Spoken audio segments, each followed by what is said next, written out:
Bom dia a todos e todas. É com muita alegria que nós recebemos vocês nessa live, 18 de maio, campanha Faça Bonito para as nossas crianças e adolescentes. Sejam muito bem-vindos ao Centro Universitário do Unifem, né? É um centro universitário que tem por objetivo ampliar as oportunidades de desenvolvimento das pessoas e da região através de uma personalização da educação do ensino superior. Meu nome é Luciana Calado Pena. No presente momento, eu sou professora no Unifem, da disciplina Direito Civil e da disciplina Estatuto da Criança e do Adolescente. Por isso é que veio a ideia de fazer essa live hoje. O dia 18 de maio é um dia muito importante na campanha, né? Existe uma campanha que busca trabalhar, né, evitar, combater esse mal que é um câncer, né, na nossa sociedade, que é o abuso contra crianças e adolescentes. Essa data, ela se tornou uma data oficial no ano de 2000, né, o 18 de maio, por um plano, né, que chama Plano de Enfrentamento à Violência Sexual contra Crianças e Adolescentes, como parte de uma grande campanha para atuar na defesa das nossas crianças e dos nossos adolescentes, tá? Turma, antes que eu me esqueça, os comentários vocês podem deixar aí, né, no nosso canal do YouTube, que eles serão respondidos, e eu peço que, por gentileza, indiquem os e-mails para a gente enviar as respostas, porque, infelizmente, a gente está com uma dificuldade com a nossa convidada, e aí acabou que nós vamos conduzir essa live comigo, e enfim, né, e eu vou enviar para vocês todas as respostas, tá bom? Então, e aí, o 18 de maio começou por um crime que aconteceu na década de 70, mais precisamente no ano de 1973. Uma garotinha de 8 anos, chamada Araceli, ela teve todos os seus direitos humanos violados. Essa menina foi estuprada brutalmente assassinada, e à época ela tinha 8 anos. Isso foi na cidade de Vitória, no estado do Espírito Santo. E essa menina foi morta por dois rapazes, dois adolescentes, mas um crime que até hoje permanece impune. Então, em razão disso, o dia 18 de maio foi escolhido, né, para marcar essa campanha, que é a luta para combater esse mal. E desde então, né, marca-se o dia 18 de maio, tem um símbolo da campanha na nossa divulgação, eu imagino que vocês devem ter visto, né, é aquele desenho da Margarida, e a cor laranja, né, por isso é que eu estou usando uma blusa laranja, que tem por esse objetivo marcar essa data. A gente está vivendo, né, naturalmente, nos últimos anos, tanto o Brasil quanto os outros países, até países de primeiro mundo, nós estamos assustados e estamos acompanhando o aumento da violência, né? A violência, de uma forma generalizada, ela tem aumentado muito, né? É uma característica, inclusive, do nosso tempo. Mas por que, né, voltar esse olhar, ter esse cuidado maior com as nossas crianças e adolescentes? Eu vou convidar, então, para vocês, né, para fazer uma trajetória, assim, ó, de volta ao tempo, né? Nós vamos fazer uma viagem de retorno ao tempo. Por que isso? Eu acho que a maioria das pessoas tem aí no imaginário uma ideia, né, do antigo Código de Menores, mas um pouco misturado com o Estatuto da Criança e Adolescente. Vou explicar.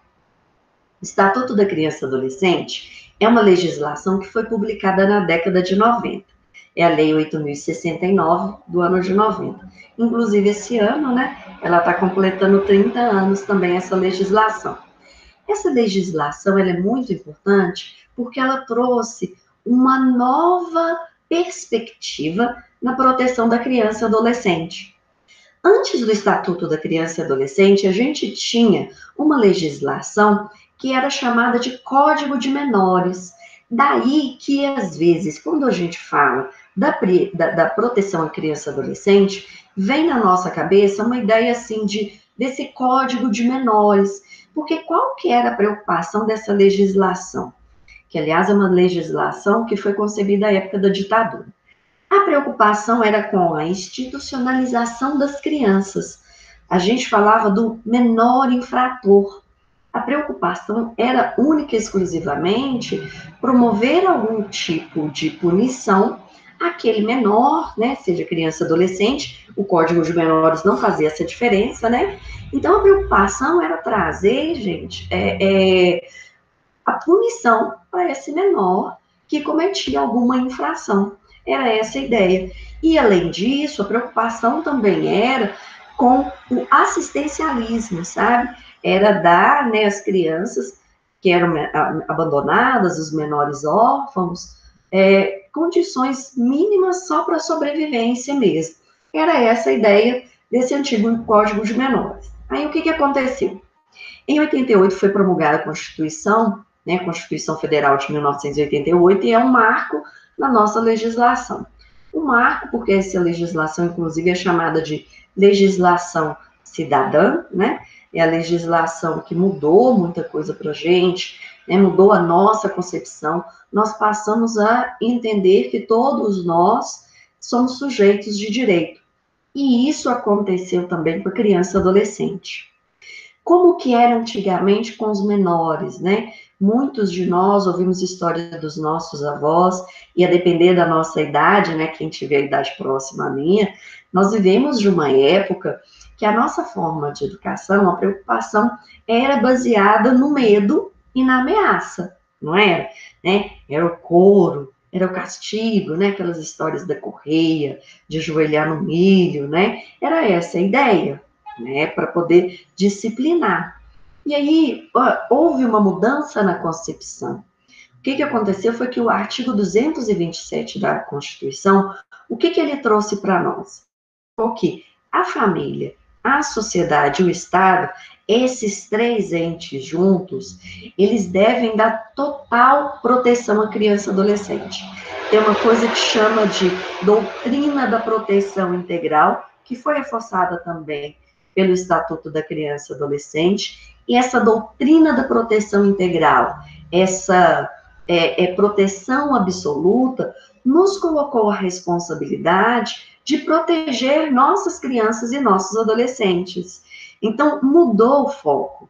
O foco principal da atual legislação, tanto a Constituição quanto o Estatuto da Criança e Adolescente, não é obrigatoriamente, exclusivamente para criança, para o adolescente que é infrator. A preocupação maior agora é, por exemplo, dar um suporte a essa família, para que essa família continue com essas crianças, com esses adolescentes, e dê conta, né, de fornecer a eles o que é necessário para desenvolver, porque o que a gente precisa pensar? Essas crianças, esses adolescentes de hoje, serão o futuro do Brasil amanhã. Por isso é que é tão importante a gente ter esse cuidado e essa atenção e essa mudança de foco, né? Que era dessa expressão de menor para hoje, né? É o que a gente chama da doutrina da proteção integral. E a criança e adolescente como sujeito de direitos. E lembrando, né? Que, inclusive, passou-se a interferir, por exemplo, até no seio da família para trazer proteção à criança. Como assim, né? Interferir no seio da família para trazer proteção à criança? Ora, quando a gente fala da história da guarda compartilhada, né? Embora não seja objeto da nossa live hoje, é uma informação que é importante a gente trazer para poder entender por que a história da guarda compartilhada. Porque foi entendido que é importante tanto o papel do pai quanto da mãe na criação dessa criança.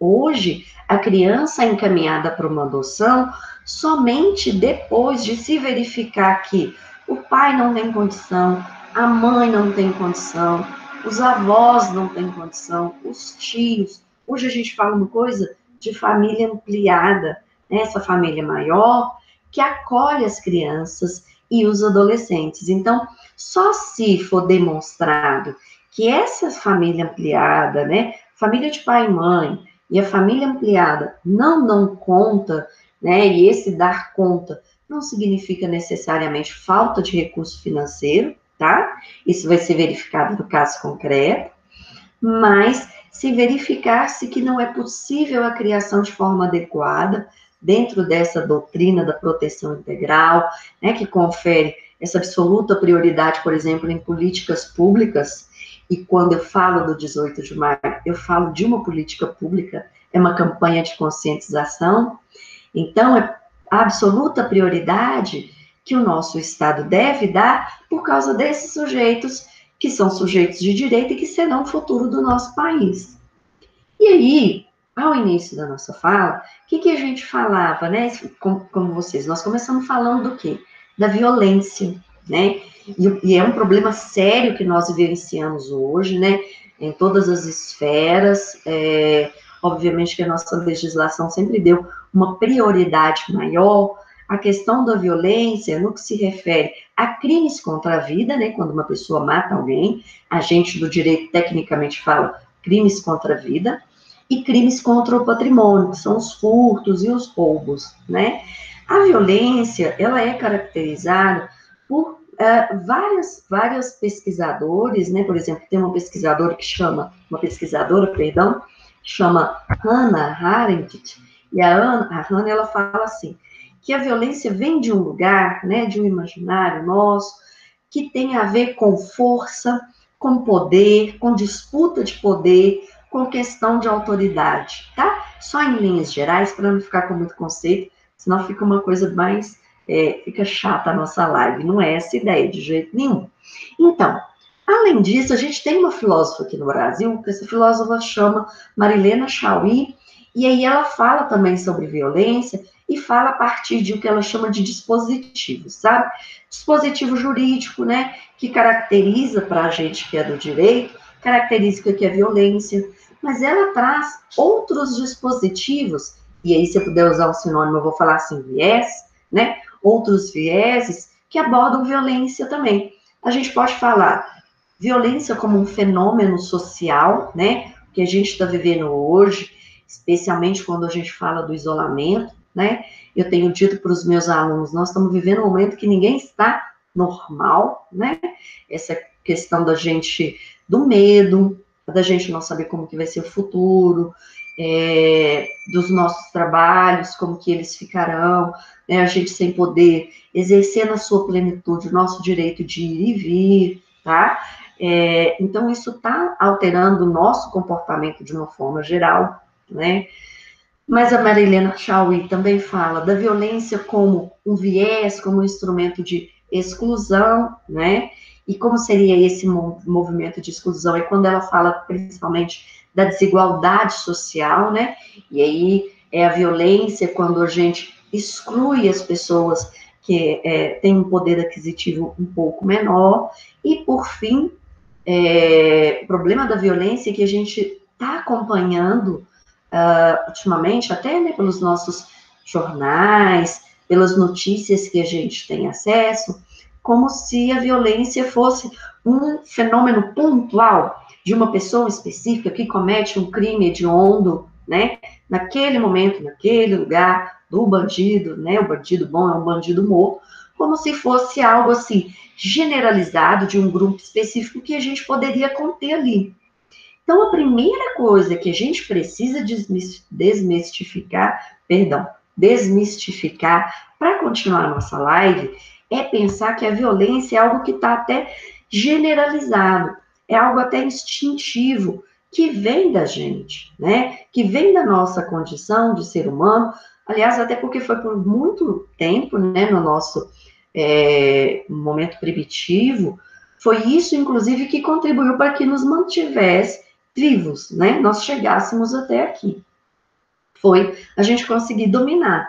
O que acontece é que não cabe mais hoje a gente vivendo em sociedade a manutenção desse tipo de comportamento, né? E aí, né, só feita essa explanação inicial para a gente entender um pouco o que é violência, é importante a gente virar, então, nosso olhar, especialmente para as crianças e os adolescentes. Por quê, né? A violência, como eu dizia, tem um caráter aí de dominação e de poder. Então, é o mais forte sobre o mais fraco. E a gente acaba observando que há ainda um instinto, né, uma iniciativa de dominação de medo e violência para educar e disciplinar as nossas crianças. Eu vou apresentar para a gente, né, para a gente conversar, para a gente refletir, alguns gráficos, e aí o que a gente vai poder verificar? Deixa eu mudar aqui a minha tela, para eu compartilhar com vocês os gráficos, tá? São dados que eu busquei no Ministério da Mulher, da Família e dos Direitos Humanos, tá? Então, são dados do ano de 2018, porque os dados ainda estão sendo planilhados desse ano, mas a ministra, né, do Ministério da Mulher, da Família e dos Direitos Humanos já anunciou que há dados que indicam um aumento de 35% no aumento da violência doméstica, e aí não está planilhado, não está ainda estratificado no que se refere especificamente à violência contra crianças e adolescentes. Fato é que os dados do ano passado foram feitos via Disque 100, que é o maior canal de denúncia que nós temos, 152.178 denúncias de violências contra crianças e adolescentes, tá? Por que eu estou usando, né, essa palavra violências nesse momento no plural, tá? Eu quero, depois eu quero que vocês guardem isso, que eu vou voltar.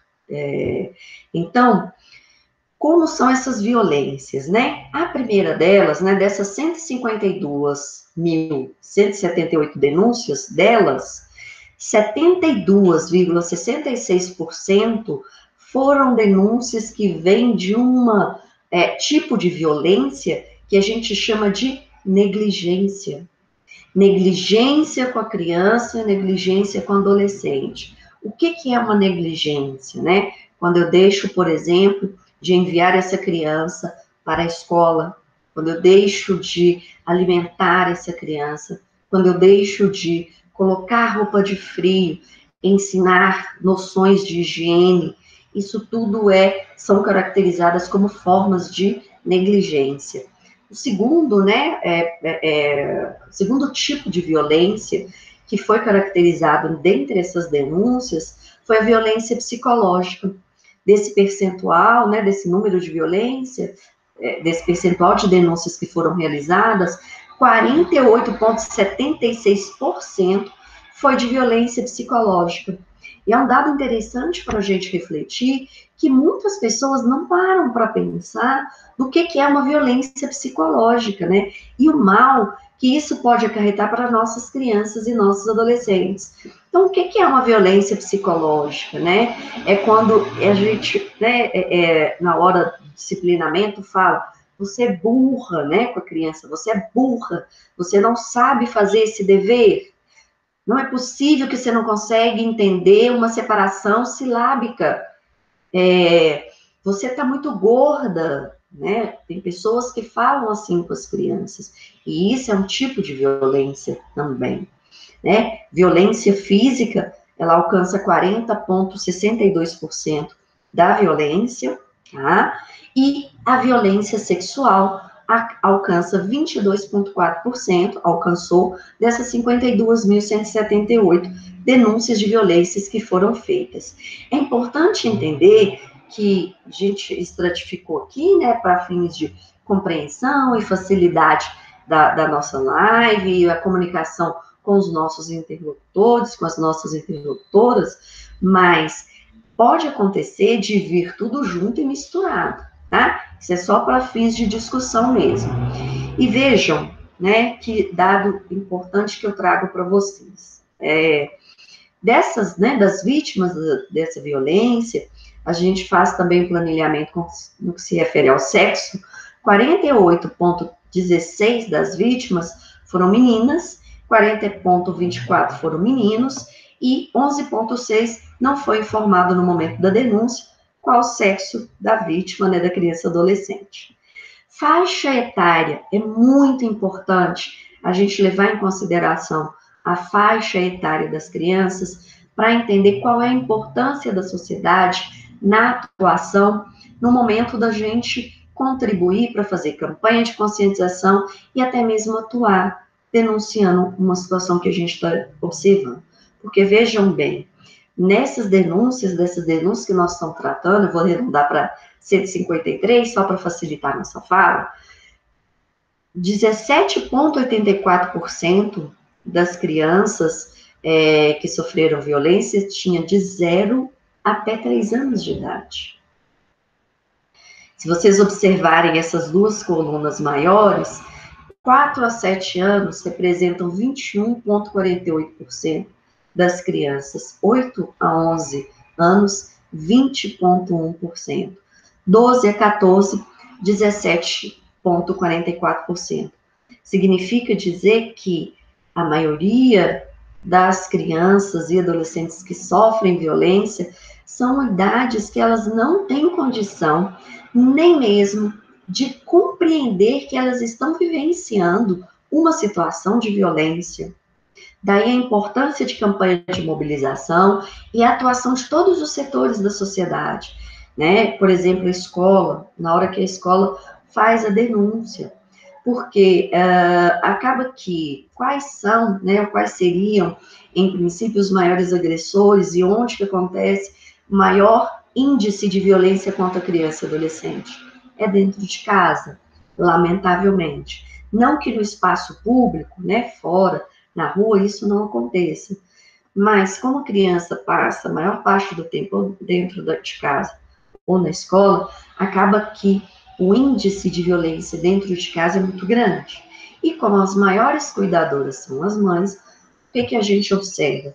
É que a relação da vítima com seus agressores, em maioria, né, das denúncias que foram realizadas no ano de 2018, tinha como perfil agressor as mães, 37,64%, seguido de pais, padrastas, tios, né, e tias e avós, que é aquilo que eu falava para vocês, da família ampliada, que hoje ajuda na criação das crianças e dos adolescentes. Então, né, são esses dados que a gente tem dessa violência contra as crianças e os adolescentes, tá? Esses dados, como eu disse para vocês, são do ano de 2018, e esses dados eu os busquei no Ministério, né, da Mulher, da Família e dos Direitos Humanos. Uma coisa importante trazer para vocês é que a questão da violência é um dado que é sempre subnotificado. Por que que é subnotificado? Como eu disse para vocês, tem gente que não sabe que, por exemplo, existe a violência psicológica. Então, não faz, né, esse registro, não faz essa denúncia. A violência sexual, de uma forma geral, é um tipo de violência que causa muito constrangimento, né? Causa constrangimento de todo tipo de ordem. Deixa eu tomar uma água aqui. Quando uma mulher é vítima, né, de uma violência sexual, essa mulher encontra embaraço para poder fazer a denúncia, e imagine a situação, né, de uma criança que às vezes nem sabe que ela passou por uma situação de violência sexual. Então é importante a gente entender que nessa doutrina da proteção integral, o dia 18 de maio serve para esclarecer uma série de coisas. Dentre elas, é essa compreensão do que é abuso e do que é violência. Se eu pudesse, né, definir de uma forma, usando a língua portuguesa, eu falaria que o abuso, né, é um gênero do qual todas as outras violências serão espécie. Por exemplo, o que é o abuso? Né? O abuso é essa situação que a gente fala que é mais conhecida, que eu falava ali atrás, apontava o gráfico da negligência, da criança que não é devidamente alimentada, né? Que recebe, tem crianças que recebem como punição não comer. Tem crianças que recebem como punição por determinado tipo de comportamento, fica trancada dentro de um quarto. Então, o que é um abuso, né? Para a gente começar a entender essa diferença. Abuso, pessoal, é todo ato que é cometido contra uma criança, um adolescente, que envolva força física ou algum tipo de coerção. Porque a coerção, ela pode ser física, né? Aquela coisa do mais forte sobre o mais fraco, mas ela pode ser uma coerção que vem a partir da autoridade também. a autoridade que o pai exerce, que a mãe, que o tio, que o avô, que a avó exercem sobre essa criança. Então, isso é uma situação que a gente chama de abuso, tá? E aí o abuso vai ser, né, um abuso sexual, quando acontecer, né, uma situação de, pode até não existir contato, mas algo que estimule, que desperte, que incentive atos sexuais com essa criança. O que é isso? É quando passa a mão na criança, quando pede para a criança descer, né, a calcinha ou o shortinho. Por que eu estou falando do shortinho? Para lembrar dos meninos. Lembra quando eu falava que o abuso sexual é algo que causa um tabu muito grande na nossa sociedade? Abuso contra os meninos é pior ainda. Meninos sofrem muita violência sexual também.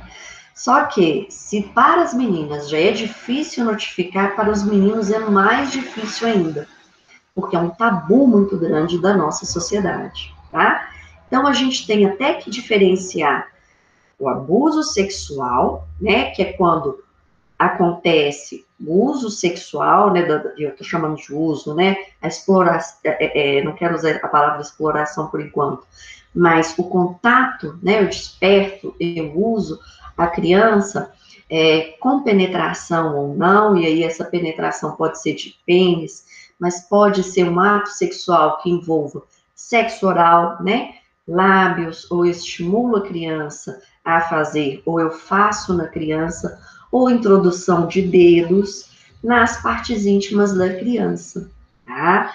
Então, isso a gente caracteriza como o abuso sexual. Há situações tais, e a gente aqui em Minas, infelizmente, a gente tem um índice grande disso, que há situações tais que a gente fala de exploração sexual de crianças e adolescentes.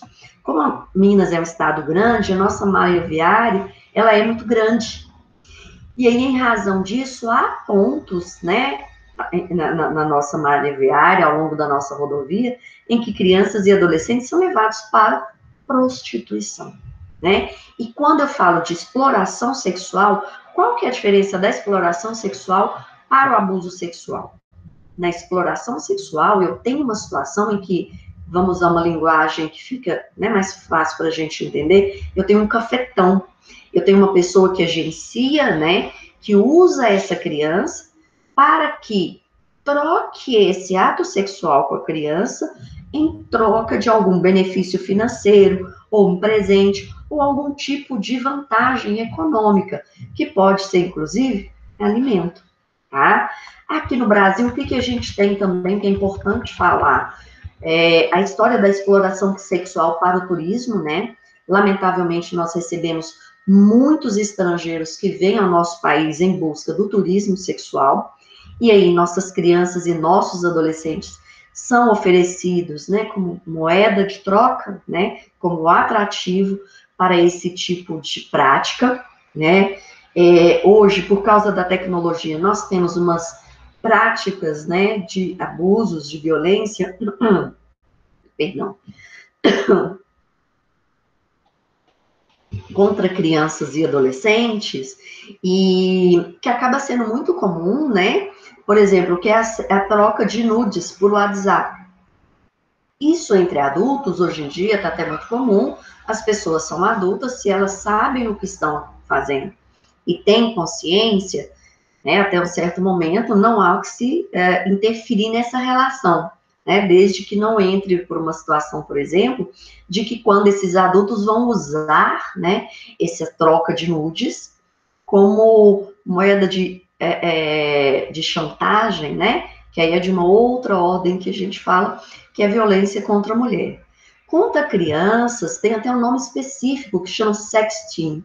E esse sexting é quando um adulto ou um adolescente, porque eu venho falando de adultos e adultos, mas pode acontecer abuso, né, de adultos contra adolescentes, contra crianças e até de adolescentes contra crianças também, tá? Então, é importante ficar atento aí, né, em casas, né, em situações, em locais, que acaba a família se constitui como núcleo familiar mais ampliado, mais extenso, e adolescentes que ficam cuidando de crianças menores, então, tem que tomar um cuidado. Por quê? Né? Há essa possibilidade de prática entre adolescentes, que são os mais velhos, contra as crianças, a possibilidade de ocorrência de abuso. Tá? E aí, o que é o sexting, né, que eu explicava? É quando as crianças são estimuladas por adultos ou adolescentes a mandar nudes, né? Elas não sabem o que estão fazendo, e aí ficam tirando fotos de partes íntimas e enviando, tá? Para essas pessoas, para esses adultos ou esses adolescentes. Por fim, né, tem também um outro tipo que a gente caracteriza como grooming, né? E o que é esse grooming? É um nome, né, que a gente fica dando para determinados comportamentos, e o que significa?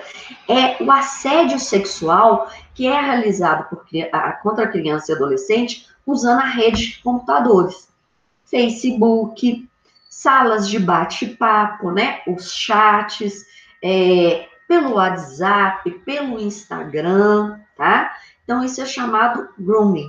E, por fim, tem a história da pornografia infantil, que é quando usa crianças ou imagens de crianças, ou imagens de sexo entre crianças, com crianças, crianças e adolescentes, para indústria pornográfica. Por que é importante a gente fazer essa caracterização, a gente entender essas diferentes, né, formas de abuso, essas diferentes formas de violação?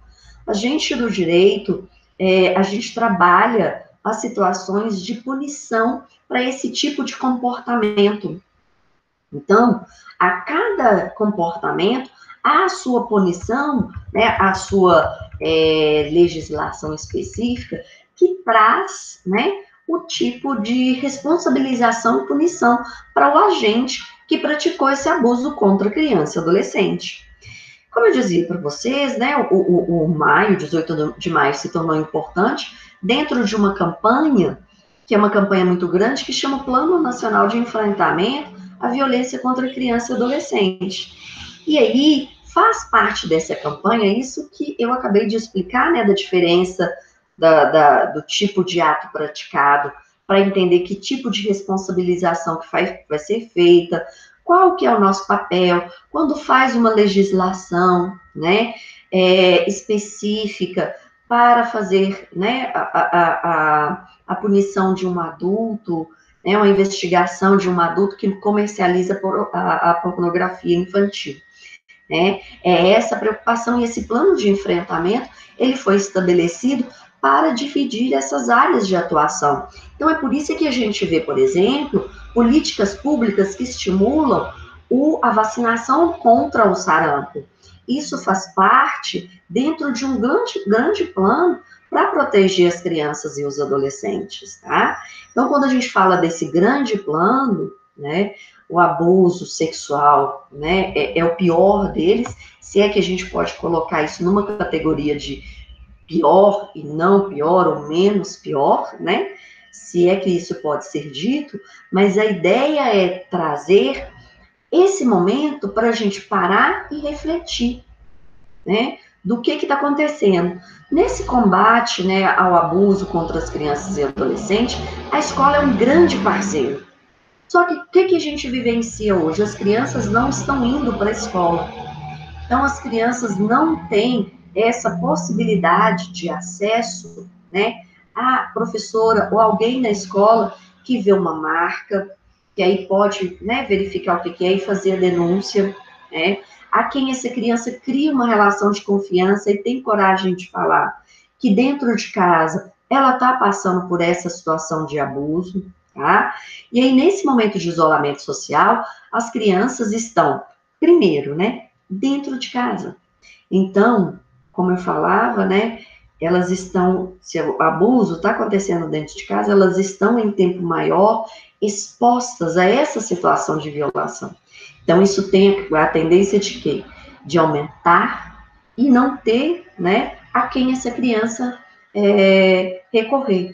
Então, qual que é, né, já a título, assim, de uma despedida, né, qual que é a nossa indicação, qual seria o nosso pedido, qual seria a nossa fala para, de alguma forma, nós, enquanto sociedade, conseguirmos acabar com isso, ou diminuir, né, acessar, contribuir, ajudar a salvar uma criança de uma situação dessa, né? É acionar um conselho tutelar, é ligar para o Disque 100, a denúncia é anônima, o sigilo é garantido, é acionar o 190, ouvir uma criança chorando, uma criança gritando, uma situação que é suspeita, né?